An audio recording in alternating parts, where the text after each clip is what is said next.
What is up, everybody? Welcome to yet another episode of the Father Dynasty Podcast. I'm your host, Chu, here in the manhole, here to talk fatherhood, fantasy football, and everything in between. I know we've been on a bit of a hiatus here, but who else to bring it right back around? It is the one, the only. Follow him on Twitter at Jacob_Ridgeway. Jacob, how you doing, buddy? Had to dust off the boots, Chew. I probably have a phrase that is NSFW for how I really feel to be back, and it's all positive, my friend. Sorry, that's my cat in the background. I love it. Elated to be back, my friend. I'm glad that you're back. Tis the season to be football, and just truly thrilled to be here with you and to bless all of your listeners with our presence. Absolutely. And say, speaking of a blessing, of course, this will be the first time having you on the pod since the wonderful news of you and Katie Feeney Go Team working on bringing a new Ridgeway into this world. So, first of all, I want to give a Father Dynasty congrats to you, and very excited to see the Daddy Jake that you will become. Really, you've always been a Daddy Jake, but this is just a different, a metamorphosis of that, if you will. Yeah, Katie's got one baking in the oven. I'm hoping it's mine. Fingers crossed. We haven't done the paternity test yet. I'm gonna go on Maury soon, I think, just to confirm. But yeah, that's something special in life. You certainly don't take for granted. We're incredibly grateful, and so far so smooth. The due date is December 22nd, and we're gonna have a little boy. Oh, that's awesome! Say, have a little Christmas boy. Yes, yeah, no kidding. Talk about a legitimate, actual Christmas present. I mean, there's a legit shot that this baby actually comes on Christmas. I've been told that baby first can come slightly later, although that's been debunked a couple of times. But would not be surprised in the slightest to see our guy come through on Christmas Eve. I love it. Well, say, just in terms of thinking about all that, so you and Katie are preparing, whether it be preparing the house, preparing what have you. So how is that process going for, is it baby proof and everything? Is it, buying just the clothes or anything just kind of related to that process of getting ready? Yeah, you've been through this as we were talking pre-show, how the there's no manual for this, and I'm sure there is, but truly there's not. And so our time just kind of putting our heads together, and frankly, Chew, we're 35, 36 years old now and having our first child. So a lot of our friends have been there, done that. So, we do a lot of outreach to our friends and not necessarily ask for advice, but ask for stuff. Oh yeah. And we've just been amazed at how friends have just, literally opened their homes and just kicked stuff out the door at us. I think that's been incredibly appreciated. And, we just kind of have gathered, some belongings and clothes, a crib, it's set like specific pillows, you could go on and on for days about stuff that you'll have for a child, pack and plays, et cetera, just trying to get ready. But, you truly can't get ready for the child. You can physically get ready, but, you really can't mentally prepare for a child. I'll say that is incredibly genius by you because, as you're mentioning, you have all these friends that already have, whether they have one or multiple kids. I know some people, if it's having multiple kids, they'll hoard everything they have because they'll be like, well, the next one needs it, the next one needs it. But I know at a certain point, there's some things that you maybe thought you needed, you didn't necessarily get rid of, and that's the kind of thing sitting there. I mean, I even just think of, I know I've only got one, but the number of things that we've gotten, mostly clothes related, but some other things where they never got used. And it was kind of like we held on to them, and it's like, all right, which friend has a kid that this will make sense for in like the near future? Because it's kind of just like, you can donate it to the obviously Goodwill, but we have the Once Upon a Time store around here. But it feels great just to you have friends, have everybody and family and everybody else that's raising kids, just to have that chance to, whether it's a true hand me down or just one less thing to worry about having to go by or what have you. No doubt. Well said. Yeah. And in terms of kind of preparing for all of these things, one of the things that I know that you had mentioned before was swaddling. So your thoughts on the process? Have you been practicing on like some oblong fruits? What's that process been like? I've read about it, Chew. I've not actually attempted, done a lot of reading, and frankly, that's a term I have no problem admitting a year ago I did not know. And now it's definitely discussed weekly, if not almost daily at this point. So I've not done any practicing. I probably should. But I'm interested in your perspective. Like, what was it like the first time you did it? Were you immediately an expert, or did it take some time? Because I've been told, like, hey, that's one of those things that as a dad, you're not going to be perfect at immediately, especially with a boy.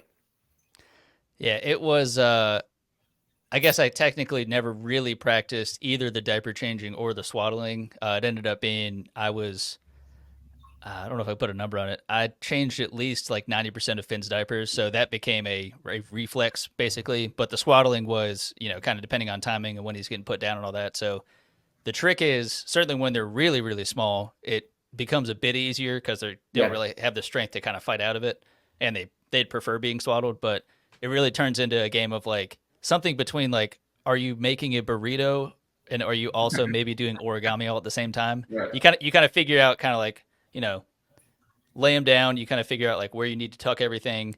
But it really at a certain point, it's kind of like you get in your groove, but then that's when, I know it's comfortable for them to kind of feel swaddled and feel like held. Yep. But then once they eventually start kind of fighting out, I know it's the issue with like, if they have their hands free and they're sleeping, you got to make sure they're not, kind of scratching like their face or anything like that, which Sure. That's something I had never in my life thought of, getting the little like mittens or gloves or whatever.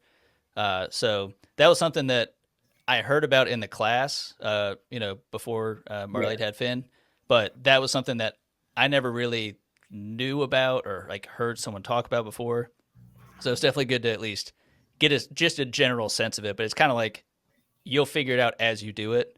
And there may even be, I feel like with a lot of that stuff, I'm sure there's technically like a process to do it, but everyone figures out their own way, what's the best, because, you're likely, if it's swaddling too, you have so many other things that you're doing, whether it's like, you have like other like tools to kind of help comfort the baby. So you kind of make it up as you go, which is basically the life lesson of parenting is it just kind of, it tends to work itself out. Yep.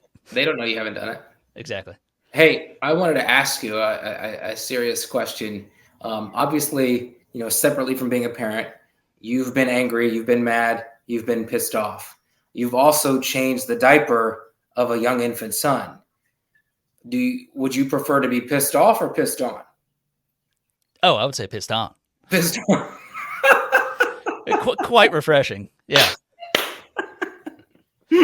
You'd be surprised the PSI that comes out of that. That's for sure. Is that right? Yeah. I mean, it's obviously not controlled, but it's everywhere. Literally everywhere.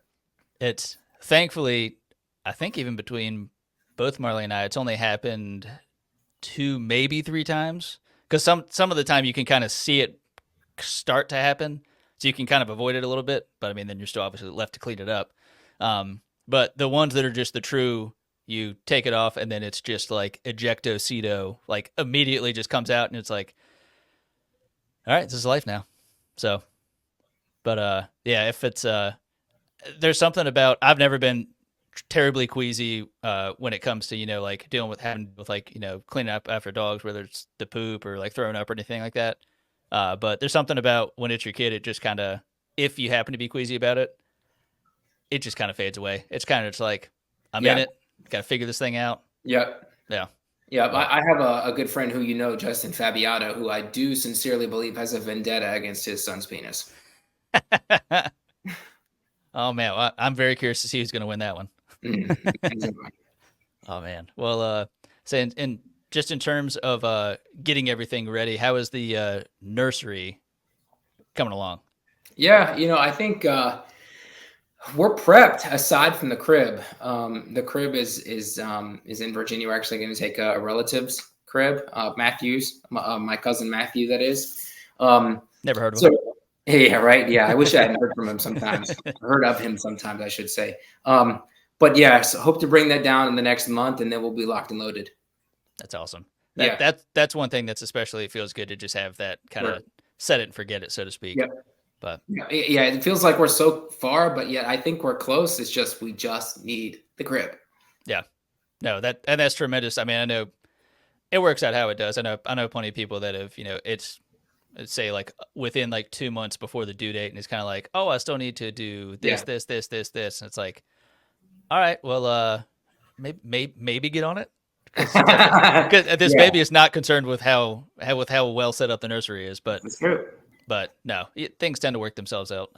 But I'll say in terms of things working themselves out, as we jump into the football talk here. So I know we've been enjoying the preseason. Some maybe more than others. My Carolina Panthers have not been tremendously playing well outside of their defense. Neither here nor there. I instead choose to look at the rookies that I've been enjoying. But go ahead and give me 2 rookies that have dazzled thus far in the preseason. Yeah, so we're 2 weeks into preseason, and I will tell you, Malik Neighbors looks like the absolute real deal. I mean, even with Daniel Jones back there, Daniel Jones as he should be called. I mean, he's just a complete atrocity. I mean, that the pick 6 he threw against the Texans week 2, when like his first action back, is just completely inexcusable. And somehow, some way, Malik Neighbors just still looks like a man amongst boys at 22 years old. And secondly, I'll tell you the position. I think it's the rookie quarterbacks. You know, I don't know how much we can trust preseason. Probably none at all. But you know, Drake May, Bo Nix, Caleb Williams, obviously, Jaden Daniels. All of them are looking tremendously strong. I left somebody out. Who did I leave it? Out? Be Penix, maybe? Penix. Yeah, I left out Penix, which what's his name? The coach for Atlanta, Raheem Morris. Morris. I was going to say Mostert. Obviously, I was thinking too. Yeah. So Raheem Morris is not keen on playing any of his starters or key playmakers, and he considers Michael Penix part of that. Yes, he played briefly in the opener, but he didn't play week 2, and he's not going to play week 3. But I think I really have been impressed by the quarterbacks. Again, don't know how much you can trust preseason, but at least it gives you a glimmer of hope for every single one of those guys. You? Well, I was going to say, I mean, first of all, quarterback-wise, because Bo Nix was actually one of the ones that I had specifically keyed in on. Like you said, I mean, it's kind of wild, despite it being preseason, that this many of the rookie quarterbacks are flashing in the way that they are. You know, I'm sure it's vanilla offense, and I'm sure it's vanilla defense, and it's second and third stringers and guys that won't be the guys will be a history teacher once the NFL season actually starts. But it's pretty incredible to see how well all of these different players are doing in all these different systems. And Bo Nix especially, I think he's one where I think I've been a bit higher on him than most, especially when he's going in playing with Sean Payton. I think in that system, I think he can do tremendously well. I know he's not surrounded by a number of top-tier weapons, but I think he has what he needs there for right now. Yep. And I think with what he was able to do in college, I know especially his last season, I think he showed what he can do kind of working within the confines of an offense and not kind of, you know, playing too much hero ball. I think something that maybe kind of hurt him in his career earlier. Yes. But he kind of showed that ability. He can do that if he needs to. But if it's kind of, you know, controlled chaos and it's not just uncorking a deep route every single time, he can kind of play a smarter brand of football that I think a lot of people maybe thought he either wasn't capable of earlier in his career, which he kind of wasn't, or it wouldn't serve him well as being a fairly old quarterback now. And I think another one that kind of stuck out to me, Ray Davis. He's someone who I was reasonably high on going into the draft anyway, and I was honestly very excited to see him go to Buffalo. I know for a lot of the running backs in this class, really it's just who's going to go to the Cowboys or, you know, who's going to be the clear cut. You have no other competition or minimal competition, so we believe you can be the RB1 there. I don't think Ray Davis is going to be the RB1 necessarily in Buffalo, but I think he is the clear-cut backup. And I do think – I'm not saying James Cook, you know, is not the number one guy there and it doesn't deserve the lion's share of the touches. But I don't see him necessarily as a true bell cow that we're seeing with a lot of the other guys, and I know that's traditionally dying off. But I think Ray Davis is – not so much a compliment. I think he's a bit of a substitute, if you will, for James Cook. So I think that gives a good 1-2 punch to where if for whatever reason James Cook is out for any extended period of time, I think Ray Davis steps in and just replicates the role that he has versus trying to cram a third down back into a 3 down back role and it just not being successful. No doubt. I think Ray Davis would be a second-round pick in rookie drafts if he wasn't about to turn 25 years old. Kentucky, especially this past year, And you can't not root for a guy with an impoverished childhood, growing up in and out of foster homes. Just a super dude. So you want nothing but success for him. Yeah, it's an incredible story, and glad he's made it this far. He of course is on a very good established team, a good quarterback, a good offense, and everything. Yep. So I think he's primed for plenty of success here. No doubt. So jumping into Jake, what I have to believe is your favorite game here, which is Penthouse or Outhouse. Oh. And will these players hit the top floor or smell like the back door?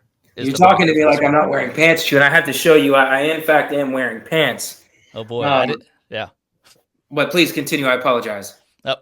I'll be honest. I didn't believe you. If you wouldn't have showed me, I would have called your bluff on that one. So you beat me on that one. But say the dilemma here at this point is, do we think these three players that we've got, it's actually two running backs and a wide receiver, are they going to be traded or cut from their team, or do we think they're going to stay pat at least for this year? Yeah. And the first one that we've got here is Javonte Williams, running back for the Denver Broncos. What are your thoughts, Penthouse or Outhouse? Keep. I think if we talked a couple of weeks ago, a lot of the training camp reports, the report suggested that he maybe hadn't healed fully correctly or hadn't fully healed, wasn't in the good graces because he wasn't Sean Payton's guy, and Sean Payton is all about his quote-unquote guys. And now, we're a couple of weeks into the preseason. That is completely debunked. P. Ryan is on the outs. Jaleel McLaughlin is potentially just a third down back. And then Estime, with that 40 time in the 4.6 range, what exactly is he? So Javonte Williams was a second-round pick for a reason, had an awful injury after showing glimpses of something special his rookie year. So, I think that this could be the year that we see the return of Javonte. I'm a believer. I've been a believer, for better or for worse, but fully believe in keeping him, and he shouldn't be going anywhere. Yeah, well, I'm in lockstep with that. It is Javonte Williams going to the top floor, going to the Penthouse. I do think that Penthouse. That's right. Sweet. He, and just in terms of the competition, like Jaleel McLaughlin, love him as a player, love his story, love him being able to climb through the ranks despite being, I believe, undrafted, if I remember correctly. Yep. But I do think he can climb into a more secure third down back role. But I think that's kind of where his volume is going to stop. And I really think with Estime, he's a tremendously interesting player. Watching him play college football is just fascinating. Just the size, how he moves, it's just unbelievable. Bruiser. But I do kind of see him more as like, I liken him to like a Chris Rodriguez, not in terms of the player, but Chris Rodriguez is more of just like the complementary like power element to Brian Robinson, and there's no real concern that he's going to take over Brian Robinson's role. I kind of see the same thing with Estime to a lesser extent, honestly. I do think Estime can be, if you ever have some issue with Javonte being out, Estime can take some of those types of between the tackles carries that Jaleel McLaughlin just simply would not thrive doing.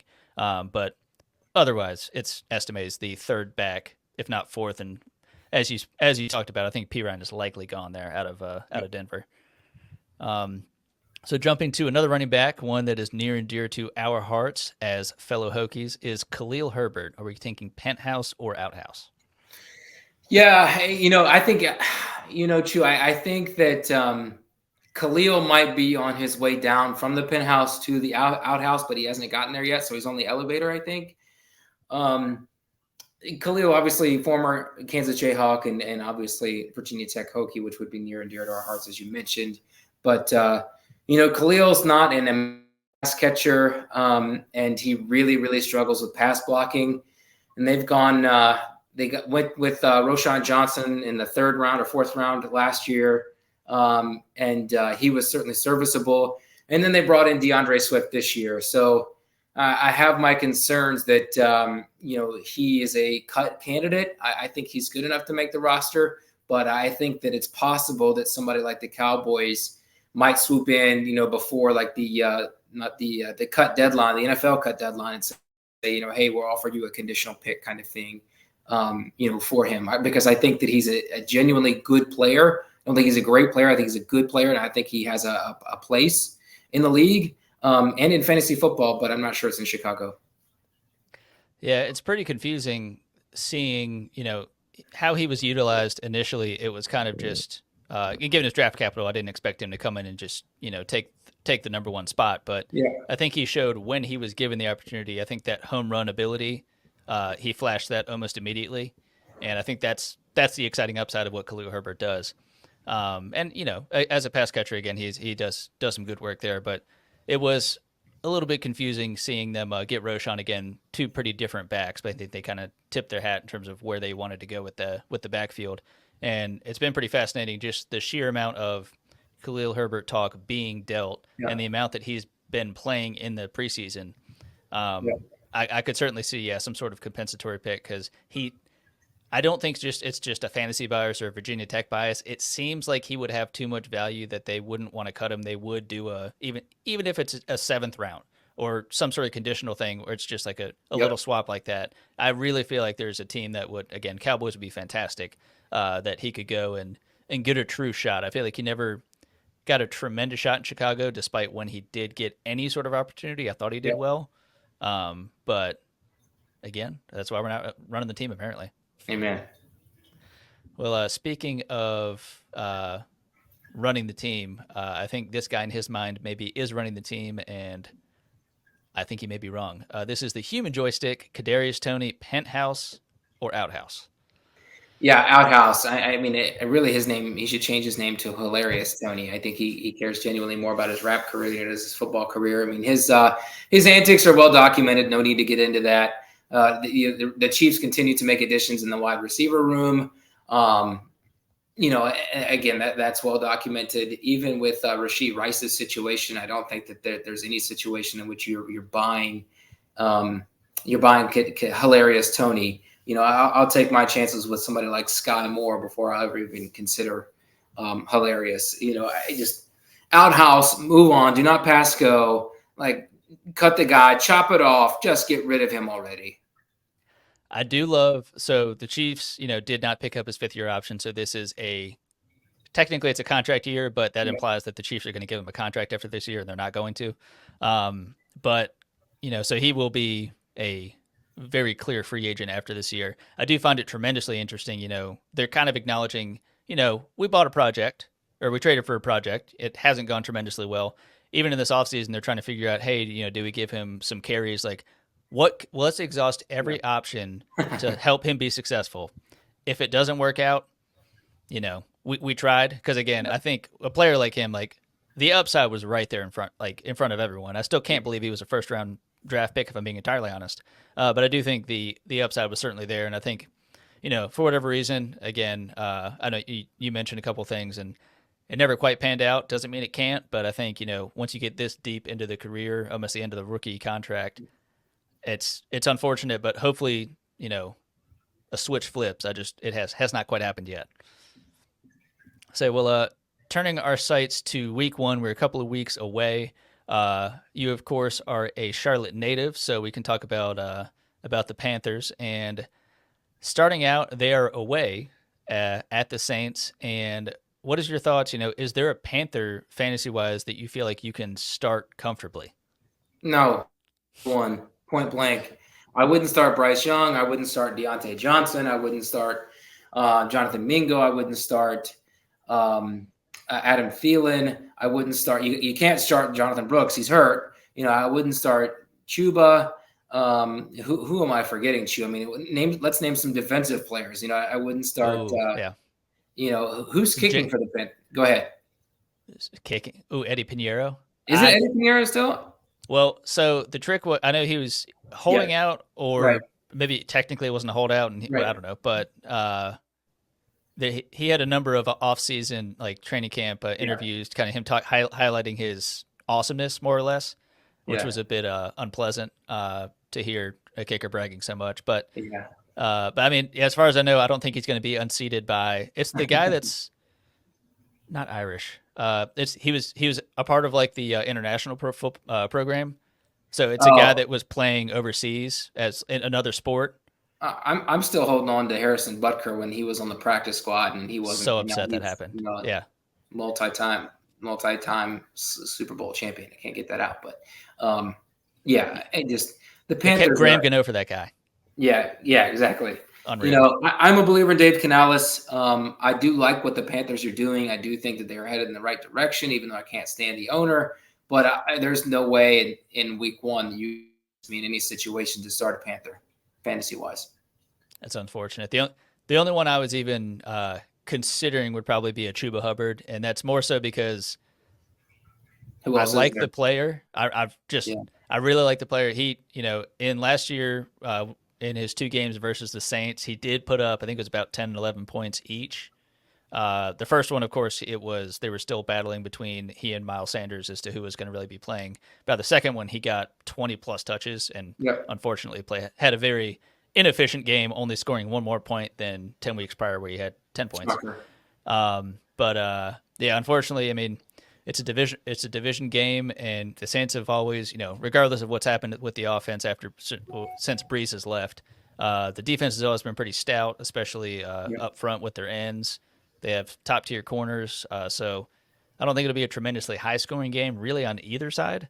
But yeah, it's tough to trust any Panther here in Week One, and maybe we'll see what Canales is really trying to do there with that offense. But Well said. jumping over to another team, one who might match the Panthers in wins, the New England Patriots, a interesting rookie, and no, we're not talking about Drake May. We're talking about Joe Milton. So, do we feel like he figured it out? Yeah, I know we talked about show notes a couple of weeks ago, and this is, this one's faded significantly, and that's okay. I think that gives us our answer. But I wanted to bring this up because it's just like the epitome of off-season and preseason talk for us as a fantasy football community. We build ourselves up when sometimes there aren't things to talk about. We kind of create something of training camp that really isn't there. Joe Milton didn't figure it out at Michigan. He didn't figure it out at Tennessee. Yes, he was fine at 24 years old at Tennessee last year with a strong core around him. But, I think we all saw even week one against the Panthers.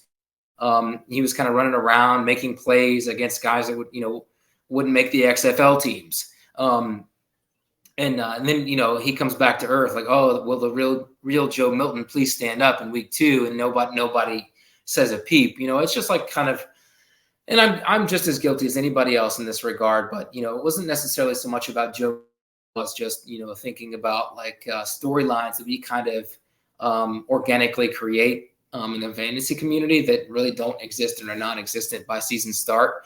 And he's yet another prime perfect example, I think, and many of us have seen in dynasties. He gets taken with a late flyer of a rookie pick, which fine.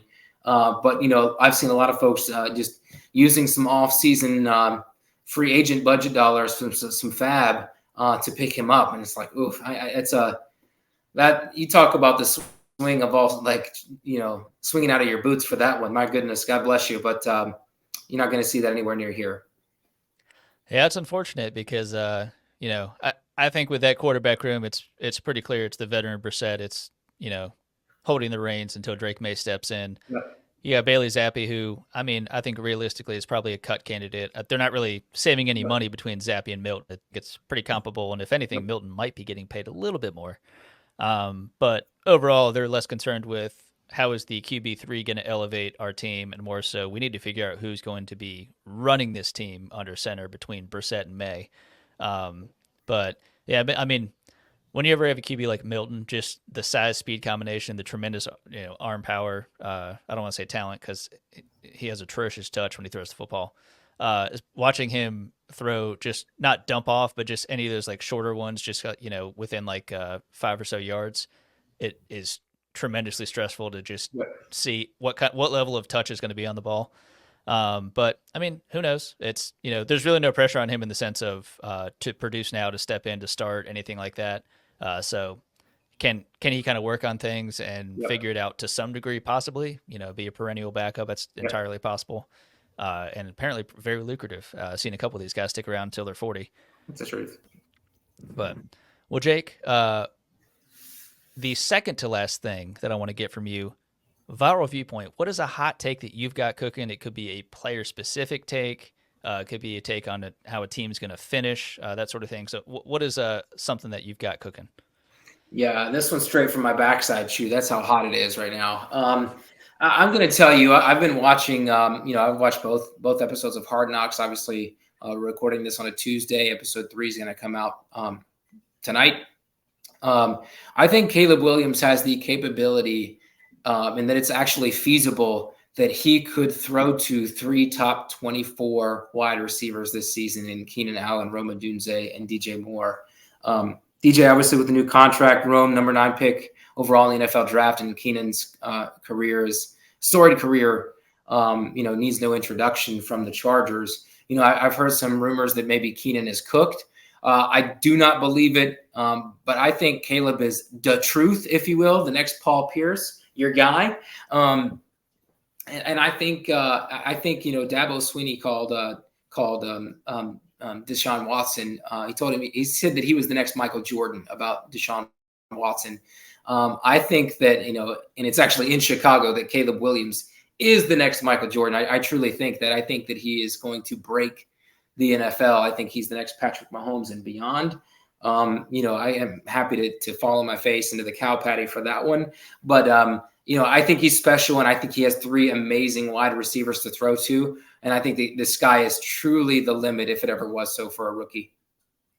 Hey, I mean, you were talking about do we believe what we're seeing in the preseason? And he's someone who I think you don't need a tremendous sample size to see in the preseason to see what he's doing, where his just general feel for the game is, I feel like, out of this world. Yeah. What he's able to do, it does kind of feel just not like a background football style of play, but his kind of blend of an Aaron Rodgers, Matthew Stafford in terms of its arm talent. It doesn't have to be, he can work within the confines of, I'm in the pocket navigating my reads, but when he gets out of it, he's off schedule, and just what he's able to do, stay calm, cool, and collected. And again, like you're saying, having tremendous weapons to throw to. I think this is a very intriguing one, and I would love to see if he could actually get three of those guys in the top 24. I'm trying to think of the last time that would have happened. Russell Wilson got close a couple times. Mm. I know Peyton Manning did it twice. I actually don't know if it's ever been done outside of Peyton Manning. I could be wildly inaccurate with that. I feel like Russ got close a couple times with Lockett, Metcalf, and Baldwin, but I don't think that it was quite top 24 for all 3. Just 2 of the 3, and the third was close. Yeah. So you heard it here first, and after we see this, probably only here after his likely rookie of the year season, and tremendous success, I think really with what we're already seeing, regardless of what is happening specifically with how those 3 finish, I think it would be hard to think that they are not all 3, not equally, but at least semi-equally going to be tremendously involved as guys that have either, the 2 veterans having been the number 1s where they've played, or Rome Odunze, he's had to share the spotlight, of course, with his studs there in Washington. So glad to see him stepping in and learning from 2 really, really good established veterans. But well, Jake, again, thank you so much for coming on. Glad to catch up with you. Glad to get back into the swing of things and shake the rust off. Yeah. And no one better to do it with. So guest gets the final word. Jake, what do you have for me? My final say is twofold, Chew. One is on a lighter note. I'm watching the Buffalo Bills the other night, and I'm watching Frank Gore Jr. out of Southern Miss, and I'm thinking to myself, I'm old, and not just cliche-wise, but I'm old. I remember his father vividly playing against our Virginia Tech Hokies when he was down in Miami in the old Big East, and being drafted and playing for several NFL teams and setting records. And he was just an incredible football player and human being. And now his son is actually suiting up in the NFL. And I'm 36 years old. I don't consider myself quite over the hill, but I guess maybe I am. But that's just wild to me to think that that's actually possible. And secondly, I just want to thank you for having me on, because, I think the fantasy space needs you. I think you're a bright spot in this community. There are those that can say at times that it's oversaturated, and you can say that about a lot of industries. Because I think you bring a lot of positivity and brightness to the space. I think you have a unique take, different perspective to it. And so I'm grateful to you for being your first guest on from a little bit of a hiatus, but you're back, and I hope you can keep it consistent because I think the space needs you. Jake, I appreciate you. Yeah, back in the saddle again, and hopefully not getting off of it anytime soon. That's right. Giddy up on it. All right, Jake. Well, I appreciate it, and I will catch you very soon, I can imagine. Thanks, brother. See you, buddy.